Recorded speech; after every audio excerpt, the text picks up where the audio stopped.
ئەم کاتتان باش هەمووتان بەخێر بێن سەر و سەرچاوم هاوڕێیان بەیانیتان باش هەروەکو بەڵێنم پێدابوون ئەمڕۆ بەیانی ئێستا لای من بەرنمەیەکی زۆر بە پێس ساز دەکەین پڕ لە زانیاری وە لە هەمان کاتدا پڕ لە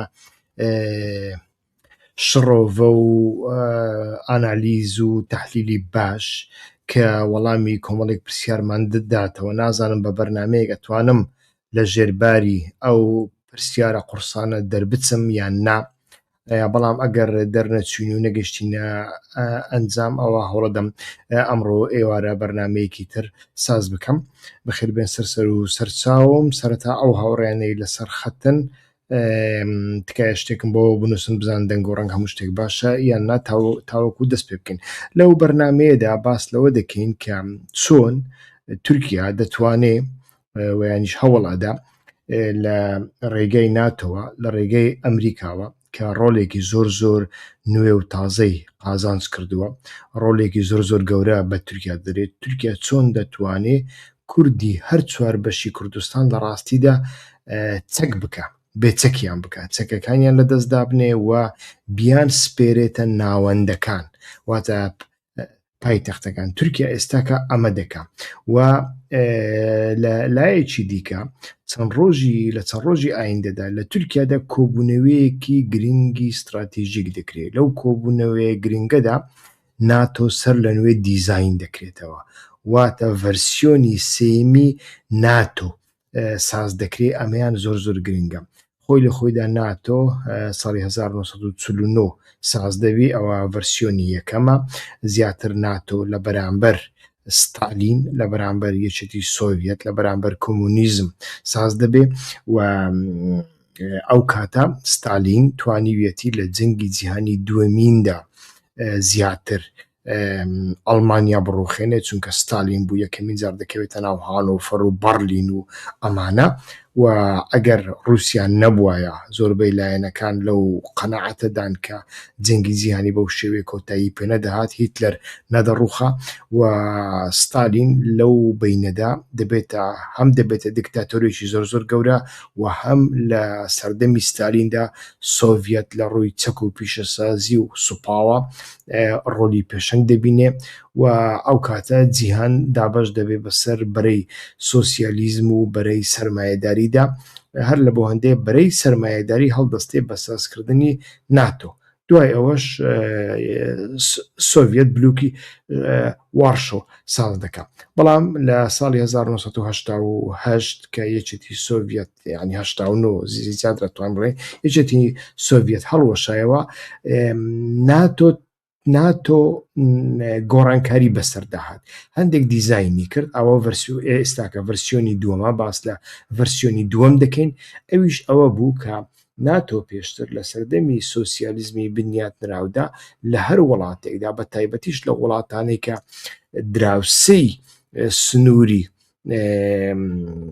بلوکی سۆسیالیستین، واتە تورکیا، ئیتالیا، باڵکان، ئەمانە زیاتر لەوێدا تەماشا دەکەین ناتۆ بەردەوام جگە لە ڕێکخراوێکی ڕەسمی، ڕێکخراوێکی سیاسی و سەربازی گەورە کە باس لە دیموکراسی دەکا، باس لە ئازادیەکان دەکا، باس لە لیبرالیزم دەکا، باس لە مافی تاکە کەسەکان دەکا، لە هەمان کاتدا گروپێکی مافیاییشی هەبوون. ئەو گروپە مافیاییانە تایبەت بوون بە کوشتن و لە ناوبردنی گروپە چەپەکان، سەرکردە چەپەکان و ئەو گروپە مافیایە ئەتوانین بڵێن لە ساڵی 1989 لە زۆربەی وڵاتان کۆتایی پێهات. لە دوو وڵات کۆتایی پێ نەهات، یەک لەوانە تورکیا بوو، یەکێکیان ئیتالیا بوو. هەتا وەکو ئێستاش کە باسی مافیای ئیتالی دەکرێت، لەوە سەرچاوە دەگرێت کە کۆمەڵێک چەتەی ناتۆ بوون، کۆمەڵێک ناوی جیاوازیان لێ دەنرا. بەڵام ئەمانە لە ساڵی 1989دا گفتوگویەکی زۆر کرا کە ناتۆ لە بەرامبەر یەکێتی سۆڤێت ساز بۆ ئێستا کە یەکێتی سۆڤێت هەڵوەشاوەتەوە نەماوە، کەواتە چ پێویستە ناتۆ هەبێ؟ گوتیان پێویستە هەبێ، بەڵام ئەو گروپانیان لە زۆربەی وڵاتاندا پاکتاوکردن، لە هەندێک وڵاتدا ئەمانە مانەوە. ئێستا کە ڤەرسیۆنی سێمین ناتۆ ساز دەکرێت لە تورکیادا چەند ڕۆژی دیکە ساز دەکرێت بۆ لە تورکیادا ساز دەکرێت پەیوەندی زیاتر بۆەوە هەیە کە لە کۆبوونەوەی هەری دوایی لووتکەی ناتۆدا وابزانم لە ئیسپانیا بوو کە دەبواە سوێد و فیلەندا بن بە ئەندام سەرەتا ئەردۆغان کۆسپی زۆر گەورەی دروستکردن و کۆسپەکانیش تایبەت بوون بە شانتاجی دەکردن هەم تایبەت بوو بە کوردەکان بە ڕۆژئاوا بە تایبەتی وە لە هەمان کاتدا پەیوەندی بۆەوە هەبوو کە دەیویست لە ڕێگای ناتۆوە ئەمریکا ڕاکێشتە لای خۆی بەڵام لە دواییدا تورکیا پەشیمان بووە دانی بەوەدانا کە سوێد و فیلەندا بن بە ئەندامی ناتۆ لە بەرامبەر ئەوە دیارەکیان پێدا کە کۆبوونەوەی ئایندەی ناتۆ کۆبوونەوەی لووتکە لە تورکیادا ساز بکرێ و ئێستاکە لە تورکیادا ئامادەکاریەکی چڕ و پڕ بەڕێوەیە بۆ سازکردنی کۆبوونەوەی ناتۆ ئەمجارە لە ڤەرسیۆنی سێمینی خۆیدا گۆڕانکاریەکی زۆر گەورەی بەسەردادێ ئەوەتان ئێستاکە بۆ باز دەکەم و ڕەنگ بێ ئەمە بەتەنیا لەو کەناڵەدا ببین سەرەتا ئەو هاوڕانێ لەسەر فێسبوک تەماشامان دەکەن تکایە بزووترین کات وەرنە سەر یوتیوب ئەو پەخشە لەسەر فەیسبوک نامینێ بەڵام لەسەر کەناڵی یوتیوب بەردەوام دەکا ئەوانەی کە کەناڵی یوتیوبیان سوبسکرایب نەکردووە تکایە بڕۆنە سەر کەناڵی یوتیوب ناوی هیوا خۆشنا و بەلاتینی بنووسن ئێستاکە چۆن نووسراوە لەوێ کەناڵەکە بدۆزنەوە و چرکە لەسەر سوبسکرایب بکەن چرکە لەسەر ئیشتیراک بکەن چرکە لەسەر فۆلۆوەر بکەن و ئەو هاوڕێنەی دیکە تکایە ئەو بەتایبەتی ئەو ڤیددیوە هەوڵ بدەن شێر بکەن لەسەر سوسیال میدیاکانتاندا و لە بۆ دۆست و هاوڕێیانتان بنێرن چونکە ئەمە سوودی زۆرە و لە مێدیا کوردیەکاندا هەتاوەکو ئێستا شتێکی وە باس نەکراوە و چاویشتان لێ نەبێ کە باسی لێ بکرێ هاوڕێیان گۆڕانکاریەکی زۆر گەورە لە ئاستی سیاسەتی ئەمریکادا و لە ئاستی سیاسەتی ناتۆ بەڕێوەیە پێشتر کاتێک ترامپ هات بووە سەر دەسەڵات و لە دواییدا هەڵسا کۆبوونەوەیەکی لە ئالاسکا ساز کرد لەگەڵ ڤلادیمیر پوتین بینیتان ئەو کۆبوونەوە لەو کۆبوونەوەیەدا ترامپ زۆری هەوڵدا پوتین لە چاینا دوور بخاتەوە چونکە چاینایەکی ئابووری بەهێز تەکنەلۆژی بەهێز تەنانەت سەربازی بەهێز ئەگەر بێت و رووسایەکی بەهێزی لە پشت بێ ئەمە ڕنگ بێ لە بۆ ئەمریکا کارێکی زۆر قڕس بێ کارێکی زۆر ئاسان نەبێ و ترامپ هەر لە بۆ هەندێ کۆمەڵێک پەیمانی بە پوتیندا وتی لەوەتەی من هاتوومەتە سەر دەسەڵات هاوکاریەکانی سەر ئۆکرانیام کەم کردوونەتەوە چەک و تەقەمەنیان بۆ نانێرم و بەشێک لەو خاکێکە ئێستا لە بەردەستتدایە بە ئەمە هی ئێوە بێ بەڵام وەرن با شەڕەکە ڕابگرین لە بەرامبەر ئەمەدا دووشت ڕوویاندا یەک پەیوەندی استراتیژی نێوان چاینە و رووسیا وەکو ترامپ دەیویست نەبوو باڵکو شی جینگپین بانگی لە پوتین کرد و ئەمجارە پەیمانی استراتیژیەکەیان زۆر فراوانتر کرد و چەندین پەیمانی دیکەیان ئیمزاکردن و مۆرکردن لەلایەکی دیکە سەبارەت بە ئۆکرانیا لە سەروی هەمویان بەریتانیا بەڵام وڵاتانی ئەوروپاش و بەشێک لە وڵاتانی ناتۆ ڕازی نەبوون کە بەو شێوەیە ڕێککەوتنێک لەگەڵ پوتین بکرێت کە پوتین ببێتە سەرکەوتوو هەر لە بۆ هەندێ درێژیان بە جەنگەکەدا لەو بوارەوە تەماشامان کرد ئەوەی ترامپ دەیویست بەرامبەر بە پوتین نەبوو ئەو ترامپی کە باسی لە ئاشتی دەکرد و کۆتایی بە شەڕی ئۆکرانیا دێنی و فلان و بێوان ئێستا کە ئەو ترامپە چەند ڕۆژێک بەر لە ئێستا گوتی ئەگەر بچمە کۆبوونەوەی ناتۆ لە بەرخاتری ئەردۆغان دەچم و کۆمەڵێک دیاریم پێە لە بۆ ئەردۆغان بەڵام پێشەوەی بچینە سەر دیاریەکان کاتێک ئێمە لە خەو هەڵساین تەماشامان کرد لە ناوچەی دۆنباس رووسیا سوپای رووسیا ڕایگەیاند کە شاری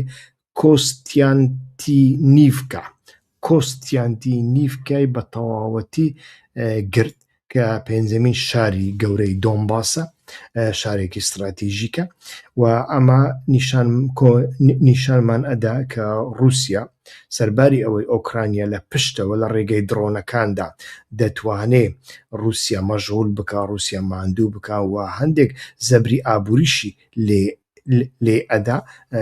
ئێستا کە تەماشا دەکەین ئەو ڕافینانەی کە نەوتی خاو دەکەن بە بەنزین، ئەمانە بەشێکیان لە کارکەوتونە، کێشەی بەنزین هەیە لە بەتایبەتی لە شارە گەورەکاندا، بەڵام سەرباری ئەوانە لەسەر عرس هەتاوەکو ئێستا رووسیا دەتوانێت پێش بکەێت و پێش دەکەوێت. ئەمەیان بە لە ناو کەوانە هەبێ، ئەمە ڕووداوێکی تازەیە نوێیە و پوتین ئەم شەو سەردانی قەرارگای ناوەندی سوپای کرد لەگەڵ سەرفەرمانداری سوپا کۆبووە، پیرۆزبایی لێکردن بۆ ئەو سەرکەوتنە گەورەیە و بەڵێنیدا کە لەمە دووە ئۆکرانیا تێک بشکێنێ. وا پێدەچێت پوتین کە خەڵکی رووسیا ئێستاکە تاوەکو دێ دەنگیان زیاتر بەرز دەبێتەوە، زیانێکی زۆر گەورەیان بەردەکەوێت لە بەرامبەر لە جەنگەکەدا، ئینتەرنێت نەماوە، بەنزین کێشەی هەیە و ئۆکرانیا دەتوانێت لە پشتەوە لە ڕێگەی درۆنەکانی هێڕش بکە. خەڵکەکە ناڕازیە، خەڵکەکە داوای کۆتایی هێنان بە شەڕەکە دەکەن، بەڵام پوتین بەو شێوەیە ئەگەر کۆتایی بە شەڕەکان بێنێ بەو شێوەیە ناچار دەبێ هەندێک تاویز بداوە. ئەگەر تاویزیدا ئەمە پوتین ناتوانێت لە هەڵبژاردننی ئایندەدا سەرکەوتوو بێ. هەر لە بۆ هەندێک تەماشا دەکەین پوتین وا پێدەچێت دەیەوێت کۆمەڵێک زەبری توند لە ئۆکرانیا بدا، ئینجا لەگەڵ ئۆکرانیا دابنیشێ وا بزانم هەتاوەکو ئێستا 30,000,000 مەتر دووجا خاچی ئۆکرانیای داگیر کردووە و دەیەوێت هەندێکی کەش داگیر بکە، بەو شێوەیە ڕنگ بێ دابنیشێ و سەرکەوتنی گەورە ڕابگەینێ و لە هەڵبژاردنەکاندا ئیتر دەنگی لە 1970 و ئەمانە بینێ. بەو شێوەیە پوتین خۆی بداتە قبولکردن بە خەڵکەکە. بابینەوە سەر کۆبوونەوەکەی لە تورکیا ساز دەکرێت، چونکە ئەمە لە نزیکەوە پەیوەندی بە کوردەوە هەیە، هەروەکوتم ئەردۆغان لە بەرامبەر هەندێک شت هەندێک داواکاری زۆر گرنگ لە ناتۆ و لە ترامپی ئەمریکی دەکەوە. ئەو داواکاریانە بەشی زۆریان پەیوەندیان بە مەسەلەی کوردەوە هەیە، ئەوە مەسەلەی کوردیش نەک بەتەنیا لە تورکیا بەڵکو لە هەر چوار پارچەی کوردستاندا، لە هەر چوار بەشەکەدا. لە بەرامبەر ئەمەدا ئیسرائیل پیلانێکی دیکەی هەیە، بەڵام ئەگەر پێڕانە گەشتم ئەمڕۆ تەواوی بکەم، ئێستا تەواوی بکەم، بەرنامەیەکی دیکە ساز دەکەم بۆی بەرنامەکان زۆر دوور و درێژ نەبن. ترامپ کە پێشتر دەیگوت ناچمە ناتۆ، ناسمە کۆبوونەوەی ناتۆ پڵنگێکە لە کارتۆن دروستکراوە، ناتۆ یارمەتی نەدەین بۆ شەڕی ئێران، جوێنی بە ئەوڕۆپیەکان دەدا. ئێستاکە خۆی نزیکی ئەوڕۆپیەکان دەکاتەوە، ئێستاکە درۆ دەکا ئەڵێ لە بەرخاتری ئەردۆغان دەچم لە بەشداری کۆبوونەوەی ناتۆ دەکەم لە تورکیادا، و ئەمە سەرکەوتنێکی زۆر گەوریە لە بۆ ئەردۆغاندا. و لە هەمانکەندا ئەڵێ دیاریەکی زۆر گەورەم پێە لە بۆ ڕەزەب تەیب ئەردۆغان. ڕۆلی تورکیا لێرەدا چیە؟ هەروەکوتم ڕۆلی تورکیا ئەمەیە کە دەبێ هەندێک شت بکرێن لە بەرامبەر رووسیا. پێش هەموو شتێک گونێل تۆڵ هەیە کە مدیری ئەنستیتوتی ئاشتیە بە ئاستی خۆی تورکە، بەڵام لە واشنگتۆن دائنیشێ و بە پێی سەرچاوەکانی ئەو ماوەیەکە 3-4 مانگە ئاستی بازرگانی نێوان تورکیا و رووسیا زۆر کەم بۆتەوە. و ئەمە کۆمەڵێک شتمان نیشان ئەدا کە سیاسەتی تورکیا لە بەرامبەر رووسیا دەگۆڕدرێ و سیاسەتی ناتۆ ئەمریکا ئەوروپا لە بەرامبەر تورکیا دەگۆڕدرێ و تورکیا گرنگێکی زۆر گەورە بەدەست دەخات. لەبەر ئەوەی هەروەکوتم ترامپ ئەوەی داوای دەکرد لە پوتین پێکی نەهێنا، پوتین لە چاینا دوور نەکەوتەوە، پوتین تاوەکو دێ زیاتر نزیکی چاینا دەبێتەوە، بۆ ئەوە دەبێ پوتین تربیە بکرێ، دەبێ زەبرێک لە پوتین بدرێەوە، ئەمە ڕنگ بێ لە ڕێگەی ئۆکرانیاوە ئەم کارە بکرێ، بەڵام دەبێ بەرەی پشتەوە واتە سنووری باشووری ناتۆ بەهێز بکرێ. ئەوە کوێیە؟ ئەمە تورکیایە. تورکیا یەکەمین هێزی ناتۆی سەربازیە کە لەو ناوچەیەدا هەیە و لە ڕێگای دەریای ڕەشدا دراوسەی رووسایە. ئەمە زۆر گرنگە، هەر لە بۆ هەندێ دەیانەوێ ئەمە بکەن، وە لە هەمان کاتدا ئەگەر ئەوڕۆپاش بیهەوێ بەردەوام بێ لەسەر زەبر وەشاندن لە ڕێگای ئۆکرانیا لە رووسیادا، وە رووسیاش لە کۆتاییدا ئەگەر زۆر تەنگاو بێ ئەڵێتن هەر وڵاتێک یارمەتی ئۆکرانیا بدا من لەو وڵاتە ئەدەم، و ئەو کاتە دەبێتە شەڕێکی ناتۆ و رووسیا. بەڵام ئەو وڵاتانی ئەوڕۆپا ئەو هێزیان نییە لە بەرامبەر رووسیادا بجەنگن، هیچ لە وڵاتانە ئەوڕۆپیانە ئەو هێزیان نییە و ئەو ستۆکە سەربازیە نییە، لە بۆ هەندێ دەبێت تورکیا بخرێتە ناوی. ئەوەی ترامپ لە ئەردۆغانی دەوێ ئەوەیە، و ترامپ گوتی یارمەتیەکی زۆر گەورەی ڕەجەب تەیب ئەردۆغان دەدەین، یارمەتیەکە دیارە، یارمەتیەکە یەک مەسەلەی کوردە، دوو مەسەلەی مەشروعیەتە. خۆی تۆماس باراک لە چەند کۆبوونەوەی لە چەند لێدوانی پێشووتردا بە ئاشکرا بەبێ شەرمانە بەبێ ماسکە ئەوەی گوتبووی ڕەجەب تەیب ئەردۆغان کێشەی مەشروعیەتی هەیە، ئێمەش مەشروعیەتی پێ ئەدەین، و لە دوای ئەوەش بەردەوام ترامپ ئەڵێ ئەردۆغان زۆر خۆش دەوێ، پیاوێکی زۆر عاقڵە، پیاوێکی زۆر باشە، هەرچی بڵێن بە گوێم دەکا، لە پشت ئەمەدا بە تەنیا مەسەلەی رووسیا شاراوەیە، هەر لە بۆ هەندێک شتی نوێ ڕوئەدەن دەربارەی رووسیادا و لە ڕێگەی تورکیادا، و ئەمە کاریگەری زۆر گەورەی لەسەر کوردەکان دەبێت. پێشەوەی بینە سەر کوردەکان دەمەوێ ئەوەتان پێ بڵێم، بەپێی ئەو زانیاریانەی کە کەوتونەتە ناو مێدیاکاندا، یەک لە گەورەترین کۆمپانیای دروستکردنی سیستەمی دروستکردنی چەک و تەقەمەنی، واتە کۆمپانیایەکی دەوڵەتی تورکیا کە کۆمپانیای تایبەتە بە پیشەسازی سەربازی، واتە سیستەمی پەیوەندی شەڕی ئەلکترۆنی، ڕادار، سیستەمی ئۆپتیکی ئەلکترۆنی و سیستەمی چەکی کۆنتڕۆڵ کراو لە دەرەوە، ئەو کۆمپانیایە کە پێی دەوترێ ئەسەڵسان ئێستاکە بەپێی ئەو زانیاریانەی کە دەرکەوتونە، ئەسەڵسان لەلایەن ئەمریکا و لەلایەن ناتۆوە کراوە. ئەمە شتێکی بچووک نییە، کۆمپانیایەکی دەوڵەت بۆ دروستکردنی چەک و تەقەمەنی لەلایەن ئەمریکاوە بکڕێ. ئەمە خاڵی سێمینە کە ترامپ بە ئەردۆغانی دەدا، لە بەرامبەر ئەوە ئەردۆغان و تورکیا لە بەرامبەر رووسیا دەبێ سیاسەتێکی نوێ پەیڕەو بکەن.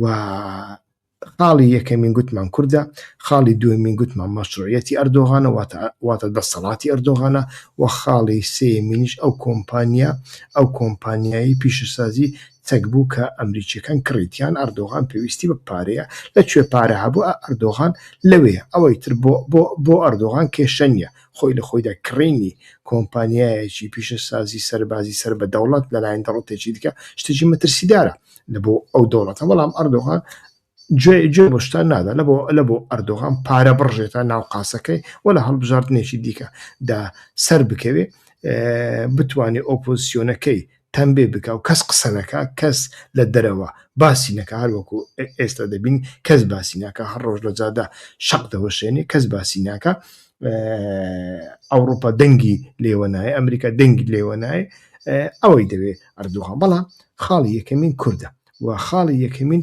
کورد چییە؟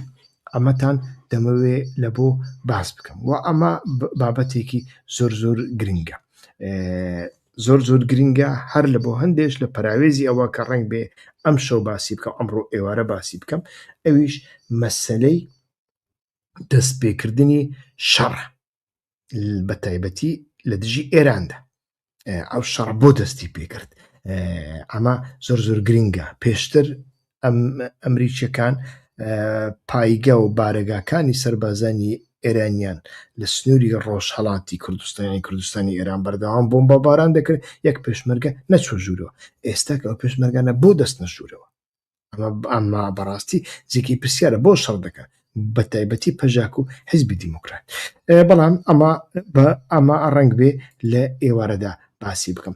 چەند ڕۆژێک بەر لە ئێستا سەرباری ئەوەی کە وەزیرەکانی تورکیا دەبێت لە ناوخۆی تورکیا بمینە، چونکە ئامادەکاری کۆبوونەوەی ناتۆ دەکرێت و هەموو ناتۆ ئامادە دەبێت، سی قسوور وڵات ئامادە دەبێت، سەرۆکانیان ئامادە بن، دۆناڵد ترامپ بەخۆی دێ ئامادە دەبێت و لە هەمان کاتدا لەو کۆبوونەوەیدا 4 وڵاتی پاسیفیک داوەت کراوە. ئەمە زۆر زۆر گرنگە. یەک ژاپۆنیا وڵاتێکی زۆر زۆر بەهێزە، 2 فلیپین وڵاتێکی زۆر زۆر بەهێزە،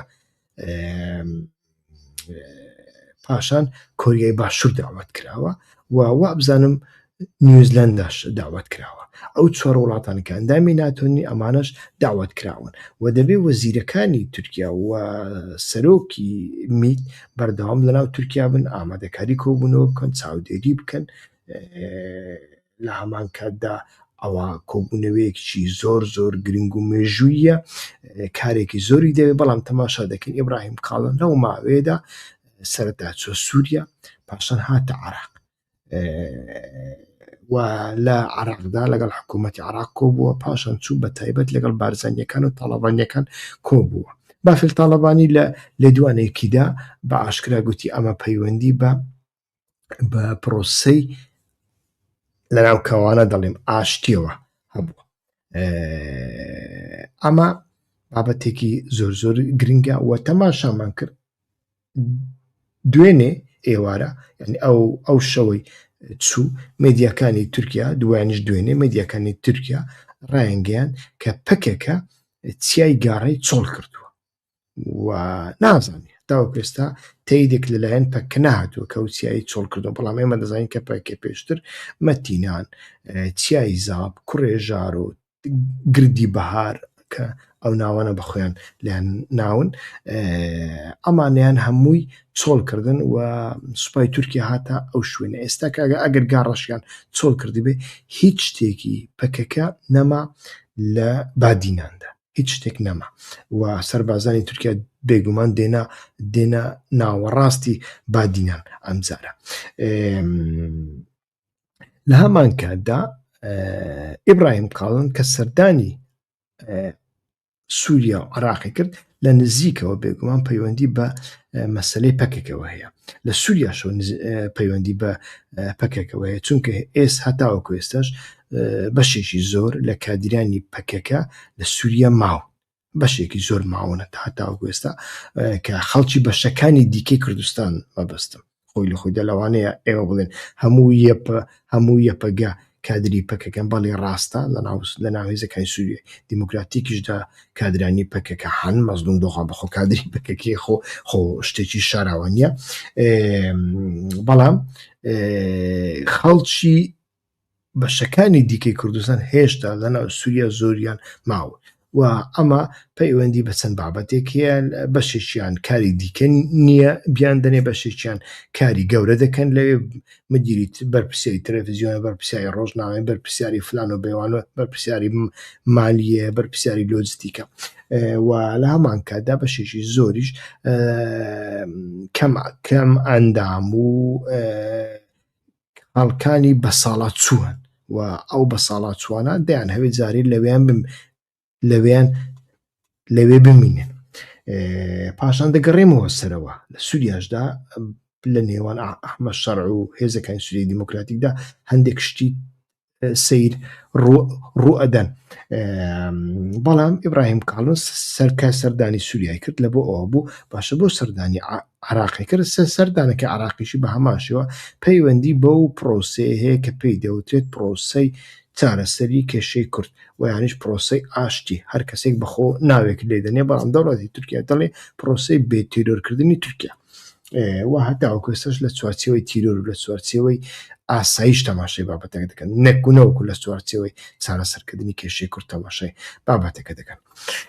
لەبوو هەندێ بە احتیمالی زۆر دەوڵەتی تورکیا ئێستاکە ئامادەکاری لە دوای کۆبوونەوەی ناتۆ وا دیارە لە کۆبوونەوەکەی ناتۆ دەیانەوێ شەکل و مکیازێک لە دەموچاوی تورکیا بدەن گوایە تورکیا گۆڕاوە، تورکیا تەماشاکان ڕیفۆرم دەکات لە ناو خۆیدا، ڕیفۆرمی گەشانەوە دەکات، ڕیفۆرمی دیموکراسی دەکات و ڕیفۆرمی چارەسەرکردنی کێشەی کوورد دەکات. پاکە تێکی وا پێشکەش دەکەن چونکە سیاسەتی ناتۆ وایە کاتێک هەڵمەت دەکات لە بەرامبەر لایەنێک بەردەوام ماسکەیەکی دیموکراسی و ئازادی و لیبرال و ئەم جۆرە شتانە دەخاتە سەرسەری خۆی و زۆر کەسیش باوەڕیان پێ دەکەن. ئەمە بابەتێکی زۆر زۆر گرنگە و دەبێ ئەو مکیازە لە ئەردۆغانیش بدەن و بۆ ئەوەی لە ئەردۆغانی بدەن دەبێ کێشەی کورد لە ناو کەوانەدا ئەڵێم چارەسەر بکرێ، بەڵام چۆن چارەسەر بکرێ؟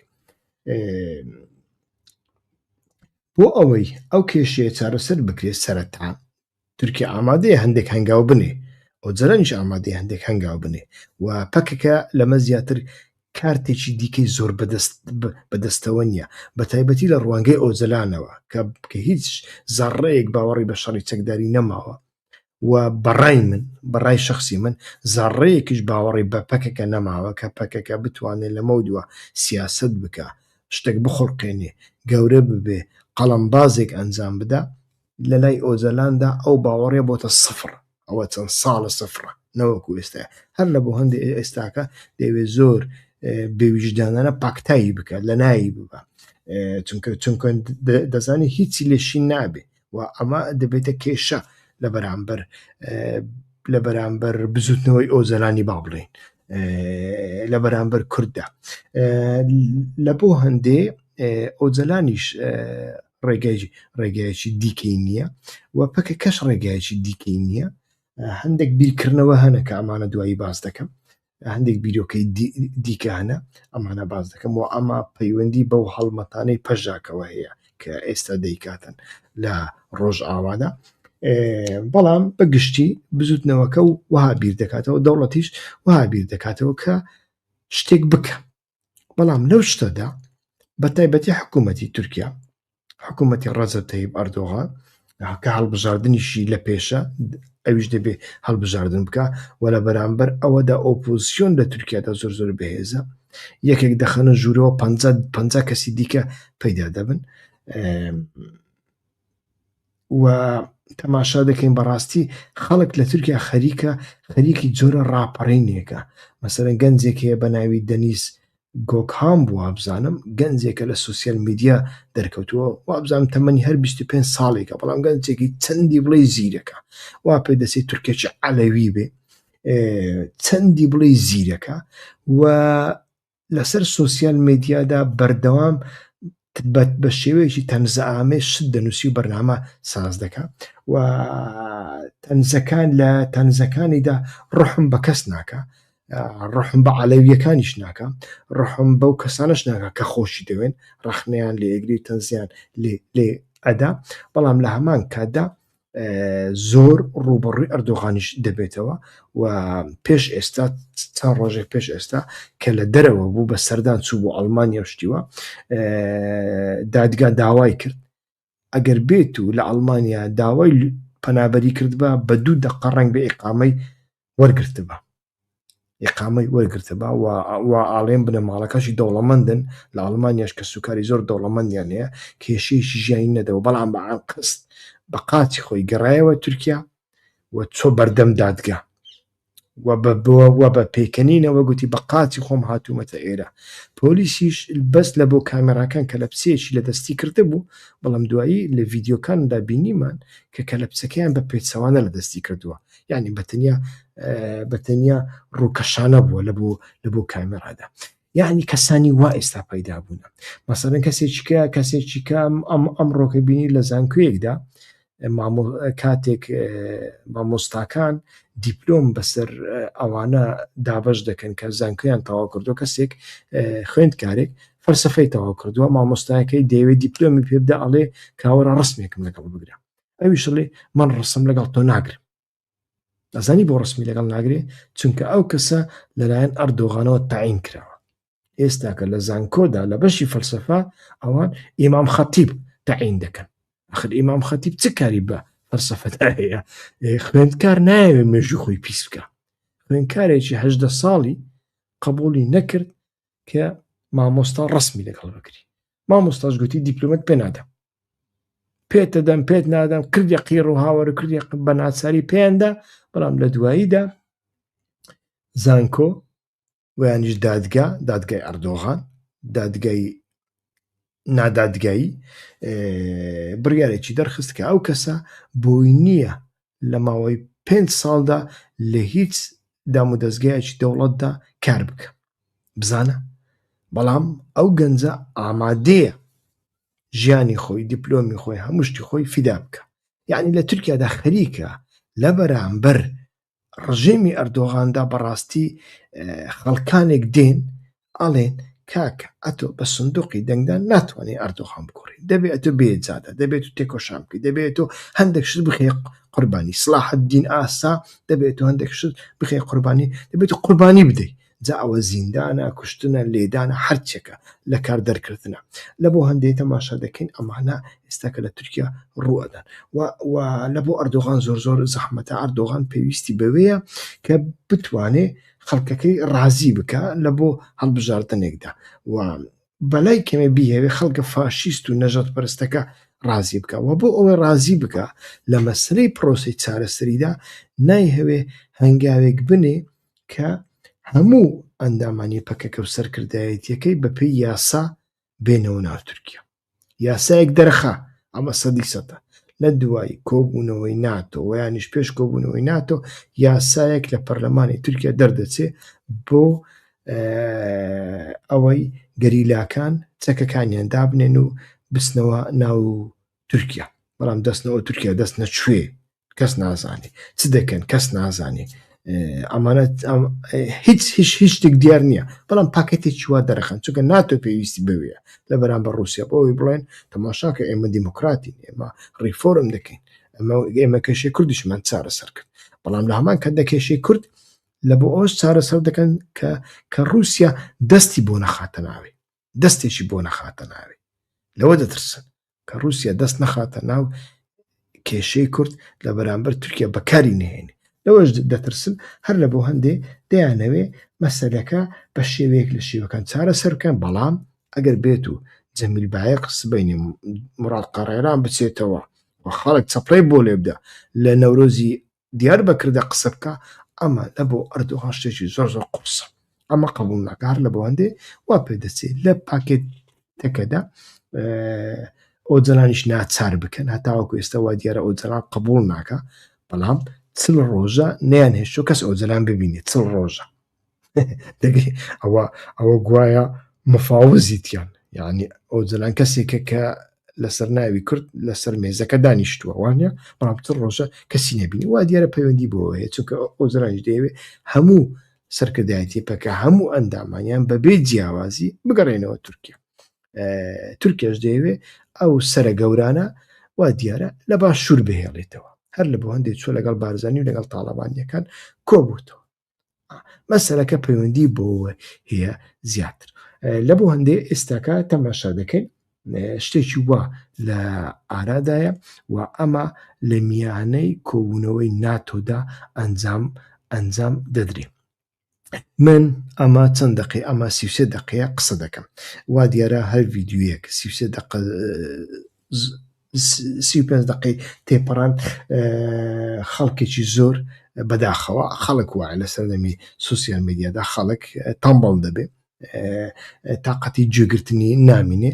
هەر لە بۆ هەندێ من لە بەرامبەر ئەوە شتێکتان بۆ باز دەکەم بە کورتی دوایی دایخم، بەڵام ئەمڕۆ ئێوارە لەگەڵم دابن لە بەرنمەیەکی دیکە دەیبەستمەوە بۆ شەڕی ئێستا کە کوردەکان بەشێک لە کوردەکان لە بەرامبەر ئێران دەیکەن و لەوێدا زیاتر شەڕەکە تحلیل دەکەین.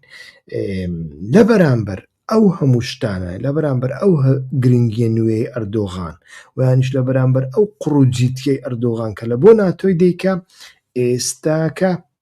ئێستاکە ئەردۆغان شتێکی لە ناتۆ و لە ئەمریکا و لە ترامپ و لە ئەوروپا دەوێ، ئەویش ئەوەیە کوردەکان لە هەموو شوێنێک بۆم چەک بکەن، لە هەموو شوێنێک، نەوەک بەتەنیا لە باکوور، لە باشووریش، لە ڕۆژهەڵاتیش، لە ڕۆژئاواش کوردەکانم هەمووی بۆ چەک بکەن و کوردەکان با لەگەڵ دەوڵەتدا لەگەڵ مەرکەزدا لەناو گفتوگۆدا بن، لەناو چارەسەریەکدا بن، بەڵام چارەسەریەکە ویانیش مافەکانیان با بڵێن بە کورتی مافێکی وا گەورە نەبن کە تەئسیر لە ئێمە بکا و کورد بکاتە قەوارەیەکی زۆر زۆر گەورە. وا دیارە کوردستانی عێراق لە ڕووی ئەو مافانە لەدەست دەرچووە. لە کوردستانی عێراقدا کەس نییە عەرەبی بزانی، بافێڵ تاڵەبانی عەرەبی نازانی، قوبات نازانی، نێچیروان نازانی، مەسرۆر نازانی، جگە لە مەسعود بارزانی بەڕاستی ئەمانە جگە لە مەسعود بارزانی هۆشیار زێبەری کەسیان ئەمانە عەرەبی نازان، یعنی لە کوردستانی عێراقدا ئەمە لەدەست دەرچووە. بەڵام دەیەوێت لە بەشەکانی دیکە هەم کوردەکان بسپێرنە مەرکەز، یعنی ناوەند و یانیش پایتەخت، جا ئەحمەد شەرع دەبێ و یانیش کەسێکی دیکە دەبێ و هەم کوردەکان مافێکی زۆریان نەبێ و ئەمە بەنسبەت حەشدی شەعبی و پێشمەرگەشەوە هەمان ڕاستی خۆی تێدایە. هەر لە بۆ هەندێ تەماشا دەکەین ئەمڕۆکە کوردەکان دەیانەوێ غەڵەتێک بکەن، ئەمە ناوی لێ دەنێم غەڵەت، ئێوە بەخۆتان لە کۆمنتدا باسی بکەن چییە. ئەویش کوردەکان لە بەرامبەر ئەوەدا دەیانەوێ غەڵەتێک بکەن، بە ئەمریکا بڵێن تەماشاکەن ئێوە لە بەرامبەر ئێران هیچ هیچتان بۆ نەکرا، ئێمە دەیکەین ئێستاکە لە ئێراندا ئێمە شەڕ دەکەین. هەر لە بۆ هەندێ تەماشا دەکەین ئێستاکە چەند ڕۆژێکە پەژاک و حیزبی دیموکرات بە تایبەتی چوونەتە ناوە بەشیچیان و شەڕ دەکەن و ژمارەیەکی زۆر قوربانی هەیە، هەتاوەکو ئێستا بە تەواوەتی نازانین و ئەمانە هەر هەموویان ئەمڕۆ ئێوارێ بەیەکەوە باز دەکەین. با بزانم لە بۆ ئەو بەرنامەیەدا لە بۆ ئێستاکە پرسیارێک هەیە، بەڵام ئەگەر پەیوەندی بە شەڕ بێ ئەو شەڕی ئەوەی ئێستاکە لە ڕۆژ هەڵاتدا ڕوودەدا ئەمڕۆ ئێوارێ باز دەکەین.